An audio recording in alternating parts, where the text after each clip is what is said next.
என்னடா பொழுது போயிருச்சே ஒண்ணு நடக்கலையேன்னு பார்த்தேன், நடந்துருச்சு.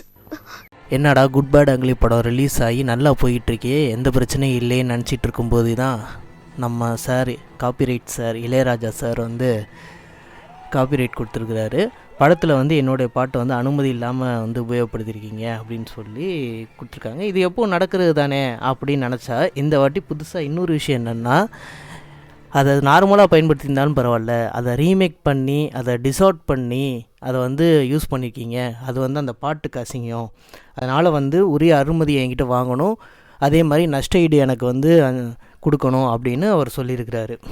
இந்த வாட்டி வந்து கொஞ்சம் புதுசாகவே வந்து அப்ரோச் பண்ணியிருக்கிறாங்க. லியோ படத்தில் கரு கரு கருப்பாயின்னு சொல்லிட்டு தேவா இசையமைச்ச ஒரு சாங்கை வந்து யூஸ் பண்ணியிருந்தாங்க. அதுக்கு வந்து தேவா சார் வந்து என் பாட்டை வந்து யூஸ் பண்ணியிருந்தா பரவாயில்ல, ஏன்னா வந்து அதன் மூலமாக வந்து இந்த ஜென்ரேஷன் பசங்களுக்கு என் பேர் வந்து இன்னும் வந்து அதிகமாக ரீச் ஆகுது, அது எனக்கு சந்தோஷம்தான் அப்படின்னு சொல்லியிருக்கிறாரு. இளையராஜா இந்த வாட்டி காப்பிரைட் கொடுத்ததை பற்றி உங்களோட கருத்து என்ன? காப்பிரைட்ஸ் வந்து எனக்கு பணம் தான் வரும், புகழ் இல்லையே.